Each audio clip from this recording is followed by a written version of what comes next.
અને આ વર્ષ ભારત સરકાર તરફથી અને રાજ્ય સરકાર તરફથી એક yoga for one earth one health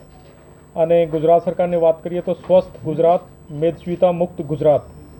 any theme પર 21 જૂન 2025ના રોજ જે કાર્યક્રમ છે આ થશે। એમાં આપણા જો જિલ્લામાં આંતરરાષ્ટ્રીય યોગ દિવસની જે ઉજવણી છે આ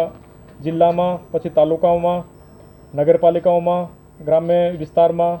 પછી તમામ શાળાઓ કોલેજ બીજી જે સ્વૈચ્છિક સંસ્થા છે એની સાથે સાથે ભાવનગરની જે જિલ્લા જેલ છે તમામ જે પોલીસ સ્ટેશન છે community health centre primary health centre વગેરે એટલે કે દરેક જગ્યા થશે। અને ભાવનગર જે જિલ્લાનું કાર્યક્રમ છે આ સિદ્ધસર સ્પોર્ટ્સ કોમ્પ્લેક્સ જે આપણે સિદ્ધસરમાં છે ત્યાં કરવામાં આવશે। આ વર્ષે આપણે જિલ્લા વહીવટી તંત્ર તરફથી જે એનજીઓઝ દિવ્યાંગો માટે કામ કરી રહ્યા છે એને વિશેષ આમંત્રણ પાઠવ્યો છે અને એમાં લગભગ ઉમ્મીદ છે કે બી 300ની આજુબાજુ દિવ્યાંગ લોકો દિવ્યાંગ બાળકો અને દિવ્યાંગ લોકો પણ પાર્ટિસિપેટ કરશે। આ સાથે સાથે જે ઇન્ડિયન મેડિકલ એસોસિએશન છે એને પણ આમંત્રણ પાઠવ્યો છે જેનાથી જે ભાવનગરના ડૉક્ટર લોકો છે આ પણ યોગમાં પાર્ટિસિપેટ કરી શકે અને સાથે બીજી જે સ્વૈચ્છિક સંસ્થા છે રમતગમત મંડળ છે સાંસ્કૃતિક મંડળ છે આ લોકોને પણ એટલે કે એમાં ભાગ લેવા માટે આમંત્રણ આપ્યું છે। આ કાર્યક્રમનું જે લાઈવ પ્રસારણ ઓનરેબલ પીએમ સાહેબનો સ્પીચ અને ઓનરેબલ સીએમ સાહેબનું સ્પીચ પણ એમાં લાઈવ પ્રસારણ થશે। પછી લોકલ જો પદાધિકારી છે તો આપણા એમપી મેડમ એટલે કે નીમુબેન બામણિયા મેડમ મુખ્ય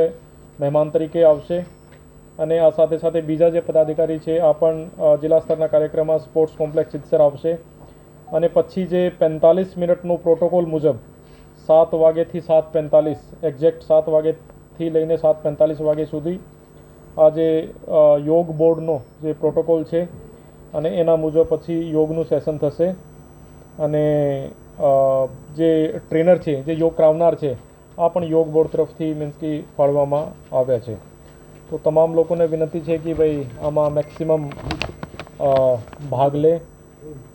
અને આ સાથે ભાવનગર જિલ્લાના જે આઇકોનિક સ્થળમાં પણ આપણે એક બે જગ્યાએ દાખલા તરીકે હાથબ જે બીચ છે ત્યાં પછી પારણા ભુવન શેત્રુંજય તલેટી રોડ પાલિતાણામાં ત્યાં પણ આપણે કાર્યક્રમ કર્યો છે। તો એ રીતે આપણે 21 જૂન 2025ના દિવસે આંતરરાષ્ટ્રીય યોગ દિવસની ઉજવણી ભાવનગર જિલ્લામાં